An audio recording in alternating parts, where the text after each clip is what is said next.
Me permiten una muy corta oración para iniciar con esto. Señor, te doy gracias, mi Dios. Señor, tú capacitas por ti mismo, Señor, al que es incapaz de hacer tu propia voluntad.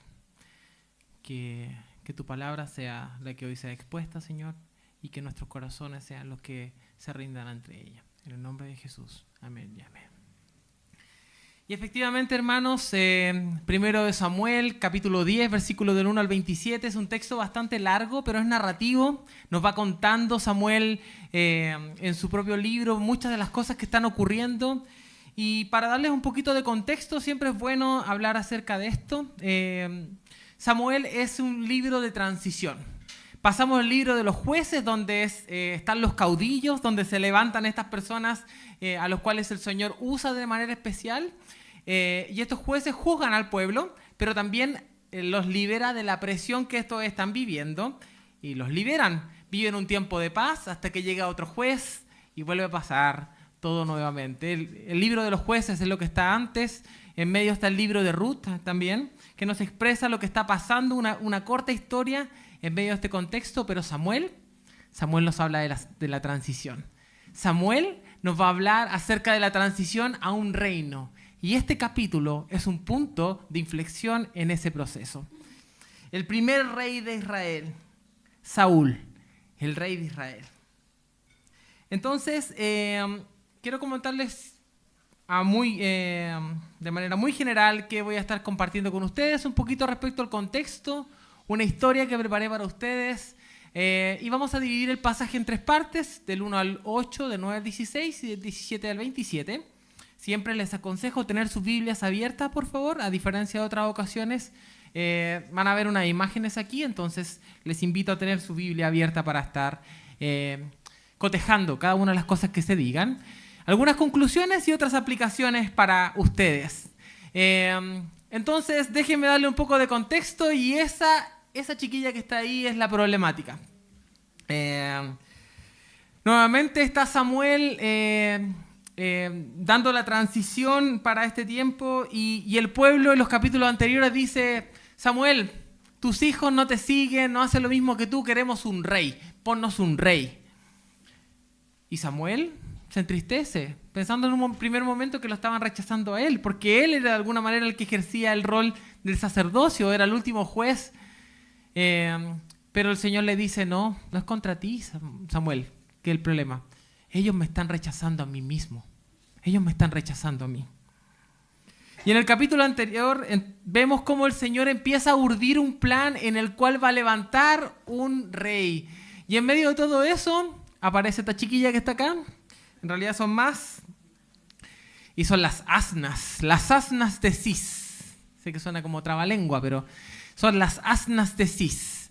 Saúl es el hijo de Cis y a este hombre se le pierden sus asnas. ¿Y a quién manda? A su hijo a buscarlas. Cualquier relación con los hijos mayores de aquí que han tenido que salir a buscar las cosas que se les pierden a los papás es mera coincidencia. Pero efectivamente Cis envía a su hijo a buscar a sus asnas perdidas. Y el capítulo 9 nos muestra cómo Saúl y su siervo van por diferentes lugares y no encuentran a las asnas por ningún lado. Y el siervo le dice: pero vamos a ver al hombre de Dios, vamos a ver a Samuel, vamos a ver al vidente. Era la manera en la que el mismo pasaje nos dice que se le menciona a los profetas en medio de ese tiempo, o a los hombres de Dios. Entonces salen a buscar a las asnas y no la encuentran, pero se encuentran en el camino con Samuel. Llegan y dicen: pero no tenemos nada para ir a ver al hombre de Dios, como no me queda ni un pan, nada. Y el criado dice: no, tranquilo, yo tengo algo para que le ofrendemos al hombre de Dios. Y se encuentran con Samuel y Samuel los recibe, le dice: los estaba esperando. Saúl no tiene idea quién es Samuel hasta este momento, no sabe, pero Samuel lo invita a su mesa. Y ahí lo recibe. Y hace declaraciones loquísimas. Él le dice que va a ser el rey de Israel. Pero si vengo a buscar las asnas, Samuel, yo no vengo a ser rey. No, tú vas a ser rey de Israel. Y vamos a hablar un poquito acerca de esa transición. Pero estas chiquillas van a seguir siendo, o esta chiquilla en realidad va a seguir siendo protagonista de esta historia. Y quiero comentarles algo que nos va a permitir entender un poco más. Y la verdad es que esta historia, quiero que se imaginen por un momento que el próximo año el retiro ya no es en el lugar donde lo hicimos, es en Cancún. Toda la iglesia invitada a Cancún, el Señor ha provisto generosamente para cada uno de nosotros, pero no podemos ir así como así. Obviamente Cancún queda lejos, vamos a ir en avión. Y en el proceso vamos todos en el avión, contentos, felices, suben a la Juani, ahí está de copiloto. Pero en el proceso, el piloto y el copiloto suben, tienen algunas complicaciones médicas. No hay nadie que maneje el avión. Y empezamos a vernos entre nosotros, ¿quién va a manejar el avión?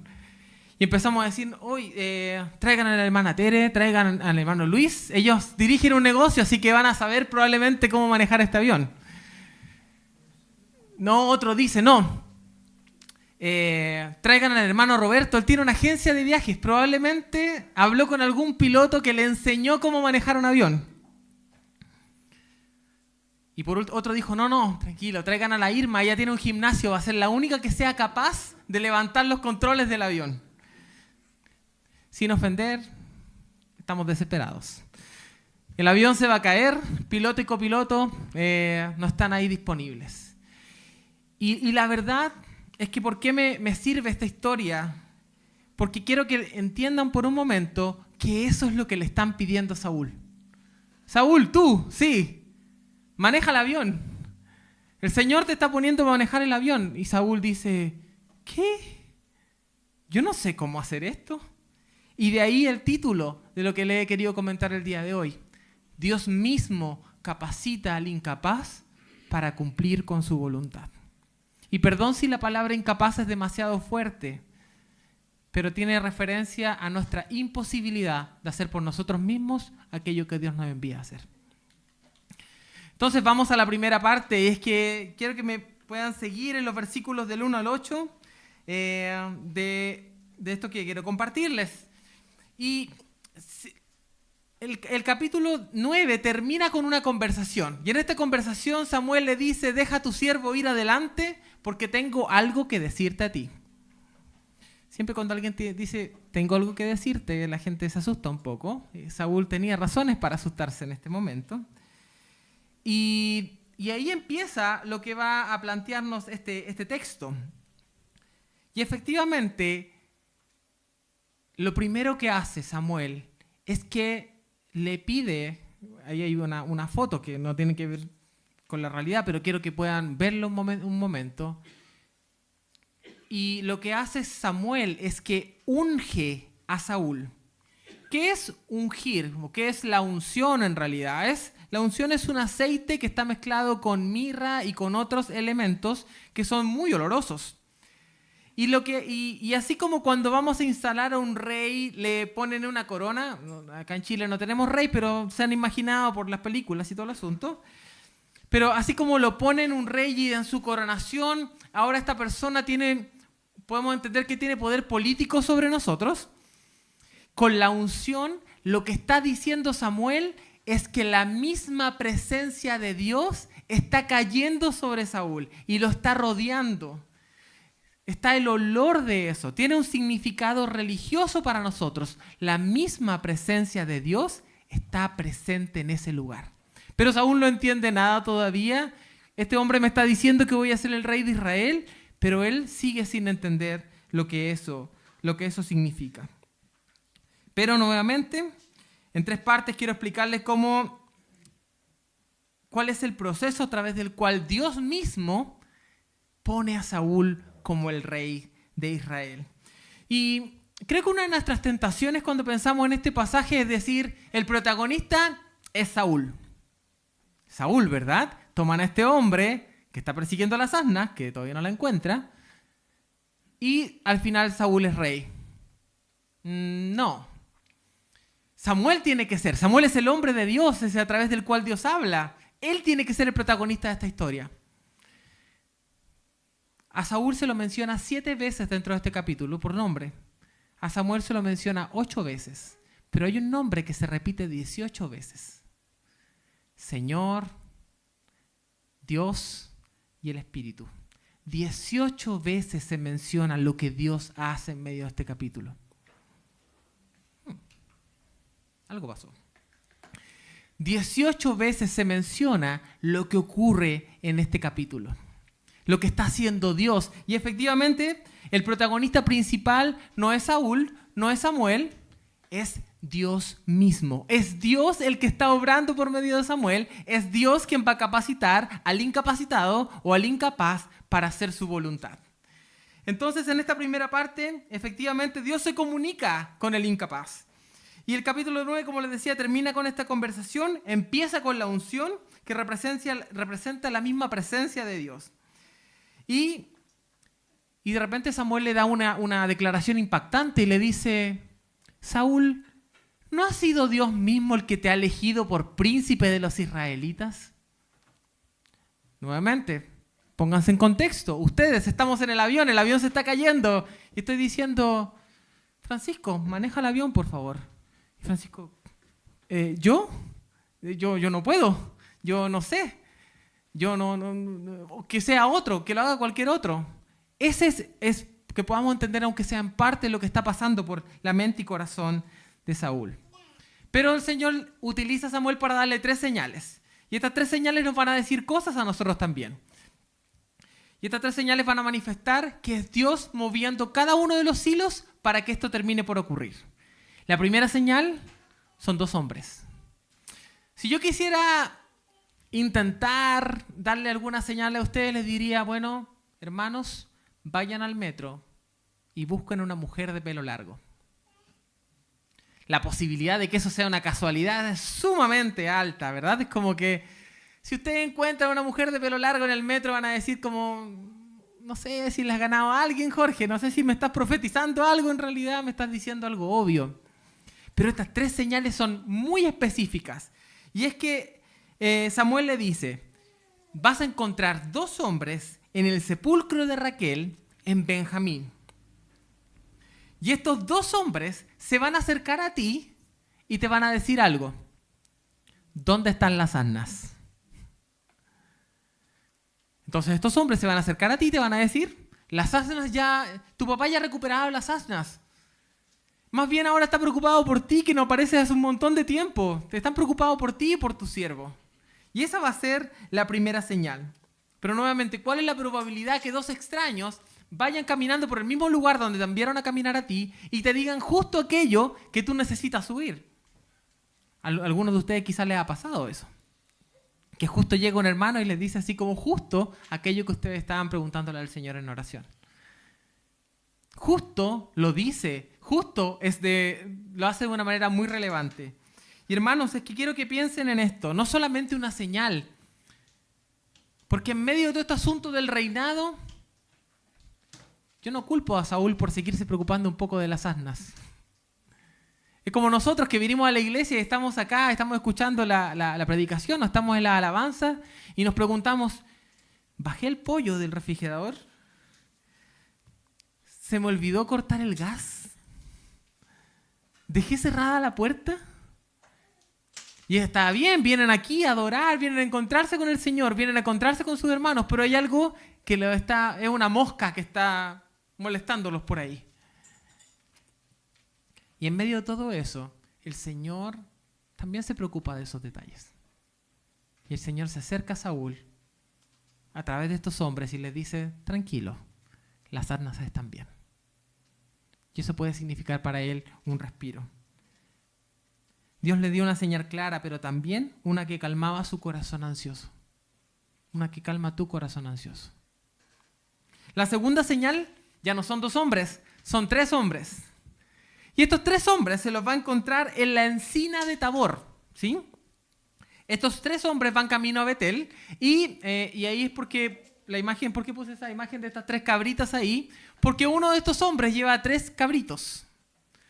Otro de estos hombres lleva 3 rodajas de pan, 3 tortas de pan, dice el texto. Ahí pueden estarlo revisando nuevamente. Y el último hombre lleva un jarro o un elemento con vino, ¿sí? Y le dice Samuel a Saúl: vas a caminar, estos hombres se van a acercar a ti y te van a regalar 2 panes. ¿Cuál es la posibilidad que eso ocurra?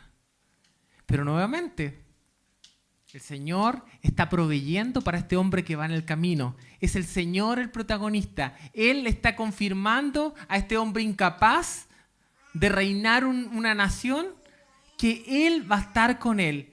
Y en el camino, sí, también le da pan. Dios provee para aquel que sirve. Dios provee para aquel que depende de Él. Pero aún le da una tercera señal. Y esta tercera señal dice que cuando tú llegues al monte de Dios, que está básicamente en Galat, que era la ciudad donde estaba, de donde residía Saúl, se va a encontrar con la escuela de profetas. No dice la escuela de profetas en sus Biblias, perdón. Pero básicamente van a ser un grupo de profetas que va a estar con instrumentos musicales. Y estos hombres en ese tiempo son aprendices de Samuel. ¿Qué van a estar diciendo? Normalmente están repitiendo las leyes del Antiguo Testamento. Ellos son los que le enseñan al pueblo. Samuel no puede estar en todos lados, entonces estos aprendices de profeta están enseñándole.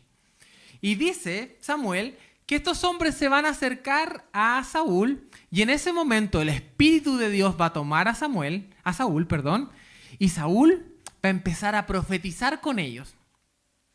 El mismo Saúl que hace un día, porque todo esto va a pasar en el mismo día, no tenía idea quién es Samuel, va a terminar su día profetizando como uno de los profetas que han venido aprendiendo por días, meses, años de Samuel.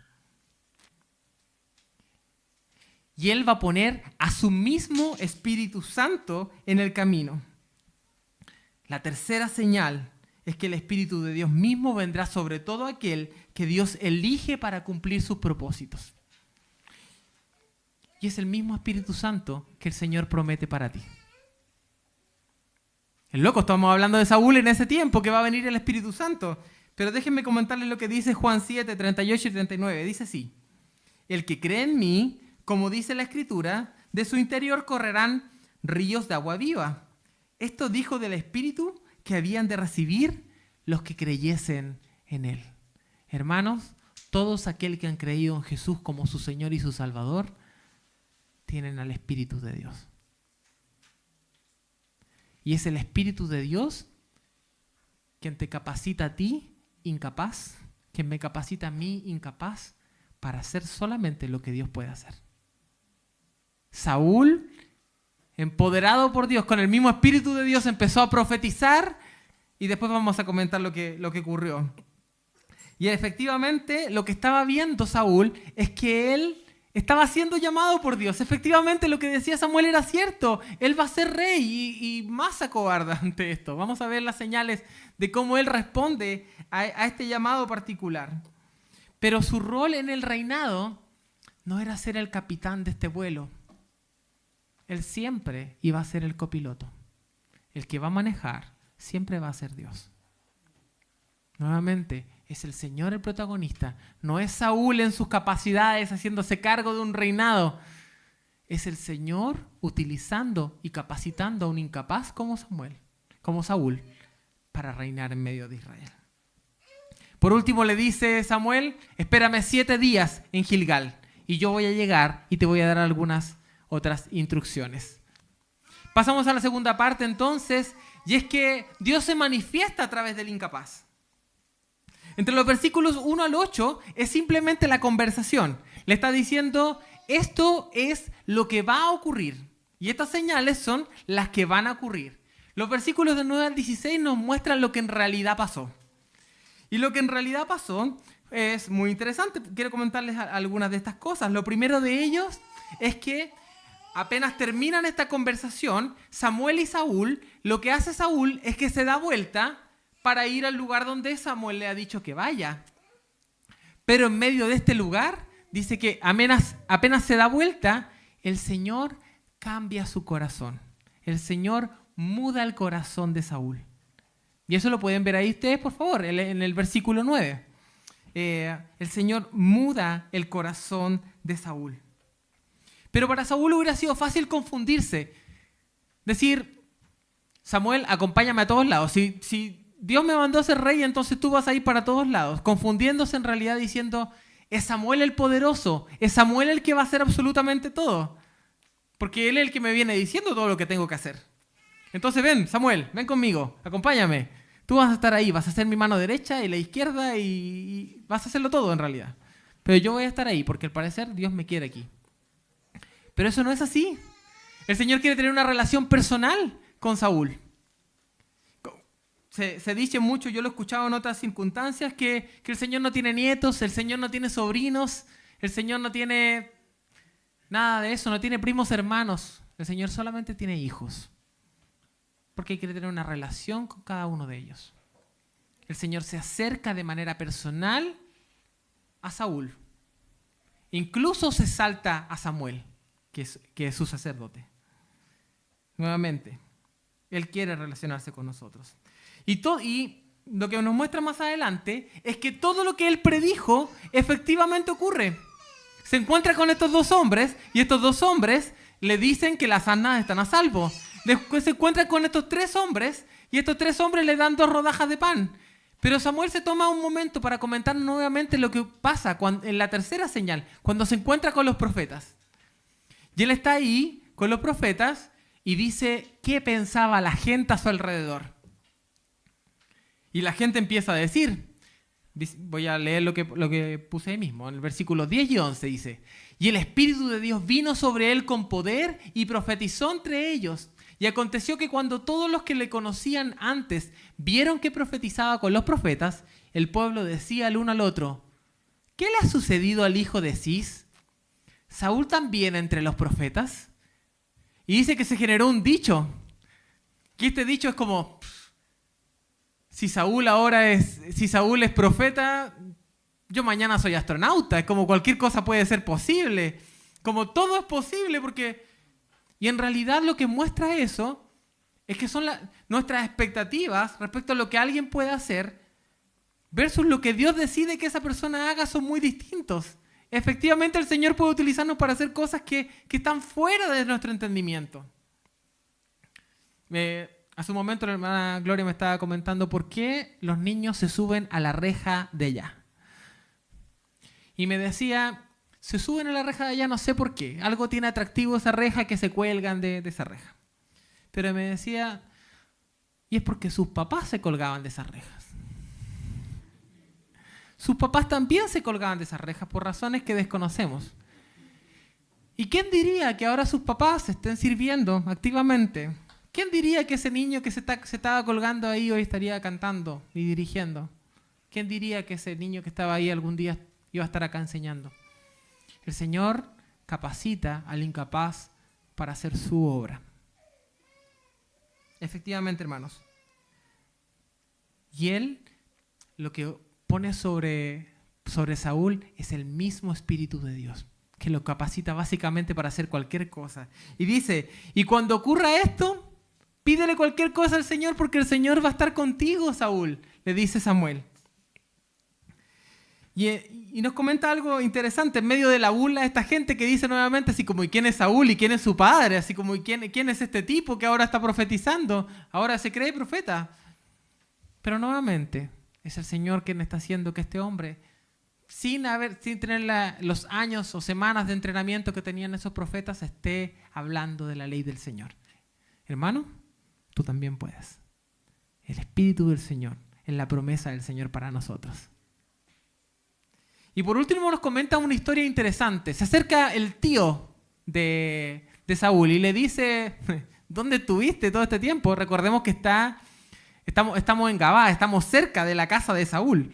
Y todo el mundo se pregunta: pero si yo te conozco, Saúl, tú estabas por ahí, tú estabas corriendo, ahora estás profetizando. Y se acerca el tío preguntándole: ¿dónde estuviste? ¿Qué le responde Saúl? Es que se me perdieron las asnas. Estuve buscando las asnas, no las pude encontrar y fui a ver a Samuel. Y el tío le pregunta: ¿y qué te dijo Samuel? Y él le dice: no, me dijo que las asnas ya estaban. Pero dice el pasaje que no le declaró nada respecto a lo del reino. Ya sea por humildad, ya sea por miedo, ya sea porque no se reconocía como alguien capaz, él decidió guardar absoluto silencio. Permítame pasar a la tercera parte de esta historia. Y es... efectivamente, el momento en el que Saúl se transforma en el rey de Israel. Pasaron estos 7 días, se reunieron en Gilgal nuevamente y ahí aparece Samuel. Y esta vez reúne a todo Israel porque va a ser un importante anuncio. El rey de Israel va a salir de esta reunión. Entonces todo el mundo vino con sus familias, uno nunca sabe, te va a escoger, quizás sea mi primo, o quizás sea algún tío que lo va a escoger como rey. Ellos no sabían que hasta ese momento Dios ya lo estaba preparando. Pero una de las primeras cosas que le dice Samuel a todo el pueblo, les dice, en vez de felicitarlos, les dice, ustedes, dice el Señor, han elegido rechazar al Dios que los liberó de Egipto y que ha hecho maravillas con ustedes y que los ha librado de muchas cosas. Ustedes han elegido rechazarlo porque pidieron un rey para ustedes. Ustedes están rechazando a Dios porque querían ser como todos los otros pueblos. Después de darle ese palo por las costillas al pueblo y el pueblo, ok, lo que hace Samuel es que él pide que todo el mundo vaya adelante. Y empieza a escoger a las tribus. ¿Será la familia de la hermana Caro? ¿Señor? No. ¿Será la familia del hermano Michael? No. Y así empieza con cada una de las tribus de Israel, hasta que llega a Benjamín. Después empieza por las familias de Benjamín y llega a la familia de Matri. Y después de la familia de Matri viene a ver a los hijos de Matri y a los nietos de Matri y llega a Saúl. Saúl. ¿Qué pasa, Saúl? No encuentran a Saúl por ningún lado. ¿Dónde está Saúl? ¿Saúl llegó a esta reunión? ¿Alguien invitó a Saúl a esta reunión? Y también deciden preguntarle al mismo Señor y le dicen, Señor, ¿Saúl vino? Y el mismo Señor le responde, versículo 22. Preguntaron pues otra vez a Jehová si aún no había venido allí aquel varón. Y respondió Jehová, he aquí que él está escondido entre el bagaje. ¿Qué es el bagaje? Todo Israel vino a una misma ciudad, entonces todo Israel vino con sus pertenencias, carros, maletas, burros, otras asnas, diferentes a las que se le había perdido. Todo Israel venía ahí. Entonces el bagaje es el lugar donde ellos depositan todo esto. Es como un almacén donde dejan todas sus cosas. Y en ese lugar fueron a buscar a Saúl. Y ahí lo encontraron, fondeado entre las maletas, perdón la expresión, escondido entre las maletas. Movieron las maletas y ahí está el... Que salga, que se levante el rey. Y efectivamente, ven, y esta es la única alusión que hace este capítulo respecto a un atributo inherente en Saúl. Dice que Saúl era tan alto que todos los hombres le llegaban solamente hasta los hombros. Era muy alto. Y Samuel lo ve y le dice, miren, ¿hay acaso hombre como este en todo Israel? ¿Hay algún otro como este en todo Israel? ¡Viva el rey!, responde la gente, alegre, contenta, haciendo caso omiso que recién había estado escondido en medio de ese lugar. Saúl aún no logra entender que su llamado a pilotear no es el puesto de capitán, sino que es el puesto del copiloto. Él sigue pensando, yo no puedo hacer esto. ¿Por qué me están poniendo aquí? Ya sea humildad, cobardía o que todavía no cree en lo que el Señor puede hacer. Pero él se estaba escondiendo y lo fueron a buscar al lugar donde estaba. Y efectivamente cuando lo encuentran, nos damos cuenta de algo. El Señor es el que capacita al incapaz para hacer su voluntad.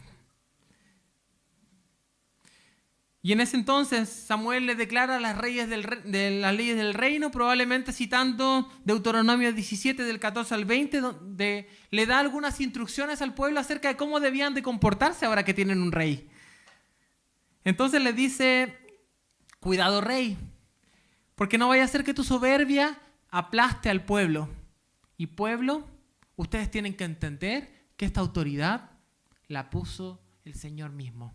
En su misericordia el Señor estaba proveyéndole a un pueblo pecador su antojo. Ellos querían tener un rey. Queremos un rey, queremos un rey, queremos un rey. No te queremos a ti, Samuel. Queremos un rey, queremos un rey. Y el Señor en su misericordia preparó a un hombre. Y ese hombre era Saúl, el incapaz al que el Señor capacitó para hacer su voluntad.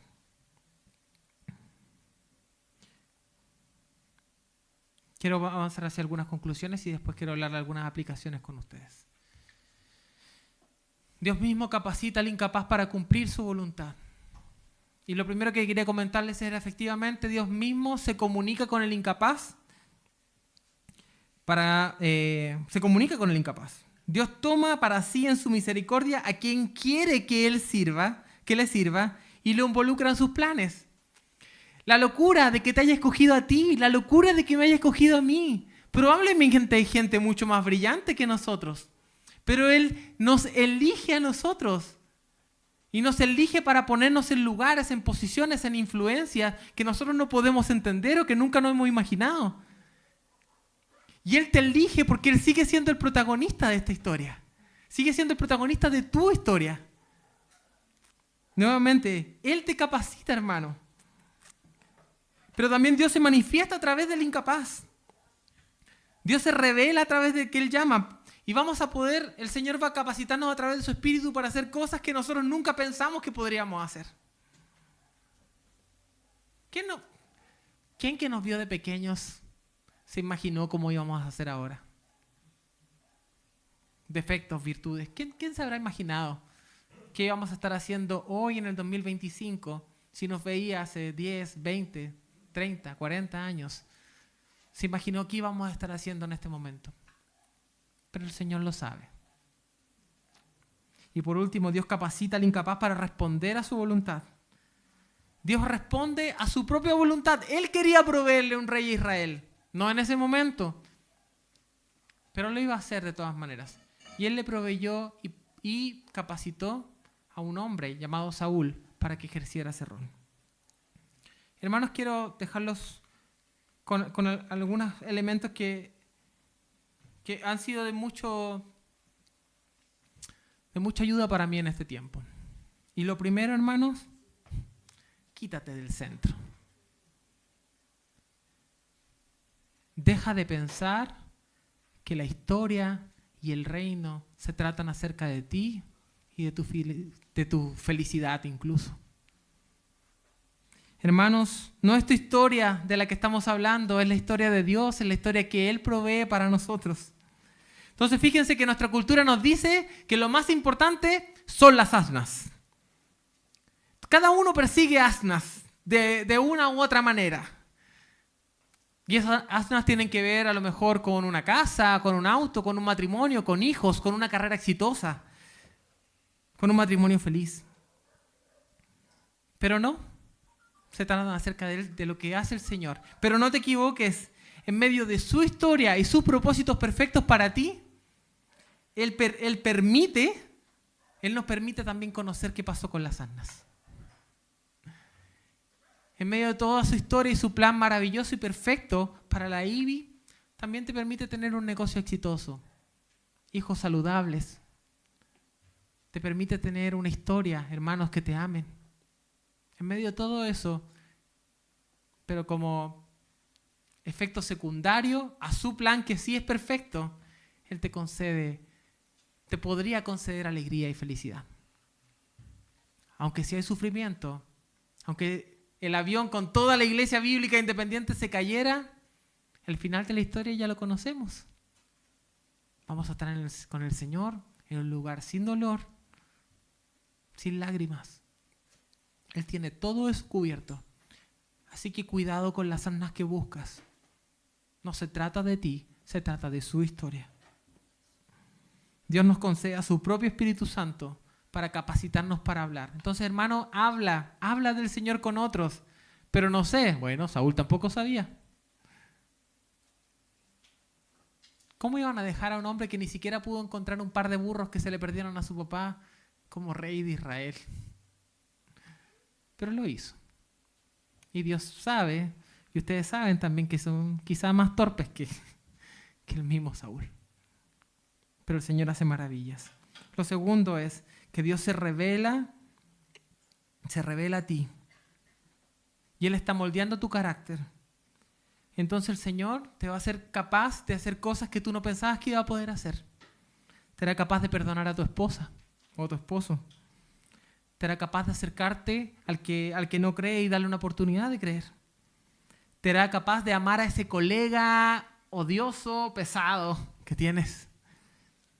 Te hará capaz de acompañar fielmente a otro hermano en discipulado. El Señor te capacita a través de su Espíritu Santo. Pero no te equivoques, sigue sin tratarse de ti, se trata acerca de Él. Y por último, hermanos, respecto a esta última parte, Él nos deja su palabra para que podamos conocer lo que Él hace. ¿Se acuerdan a Samuel recordándole las leyes del reino para recordarle dos cosas? Primero, a los que están en puestos de liderazgo, les recuerda que tienen que servir fielmente al Señor, porque el Señor es quien los ha puesto en ese lugar. Pero también les recuerda a aquellos que están siguiendo a ese liderazgo que esa autoridad la puso el Señor mismo. Cuando piensen en sus jefes, cuando piensen en las autoridades de nuestra iglesia también, piensen en eso. Oren por ellos y oren por lo que el Señor está haciendo en sus vidas. Porque esta es nuestra certeza. Él pone a estas personas ahí. Él capacita al incapaz para hacer su voluntad. Y por último, ya para cerrar, hermano, ya sea que te haya escogido o no te hayamos escogido para pilotear ese avión que claramente va en picada, ten la certeza de que si te toca a ti, en cualquiera sea la cosa que el Señor te está invitando a hacer, no vas a ir de piloto, vas a ir de copiloto, porque el Señor está ahí contigo. Esa es nuestra certeza. Permítanme orar. Nuestro buen Señor, doy gracias por tu amor, gracias por tu Espíritu Santo, gracias por tu provisión y gracias por tu cuidado, Señor. Señor, tú obras de manera generosa, asombrosa en nuestras vidas, Señor. Gracias, mi Dios, porque somos incapaces. Pero tú has provisto al Espíritu Santo, Señor, para hacer cosas grandiosas y maravillosas que no podemos entender. Gracias porque nos permitiste a nosotros, Señor, indignos, participar en tu reino y servirte a ti, Señor. Ayúdanos, Señor, a ser testigos fieles con aquellos que no te conocen, Señor. Danos, Señor, no nos permitas ayúdanos a salir del bagaje, Señor, de las maletas, de los escondites que nos hacen sentir tan cómodos, Señor. Y ayúdanos, Señor, a confesarte como nuestro Señor y su Salvador, nuestro Salvador, en medio de los lugares donde estamos. Gracias por mi hermano, Señor. Gracias por su incapacidad, que hace que tu reino se vea más fuerte, Señor. Porque eres tú piloteando nuestro avión. Gracias, mi Señor, en el nombre de Jesús. Amén y amén.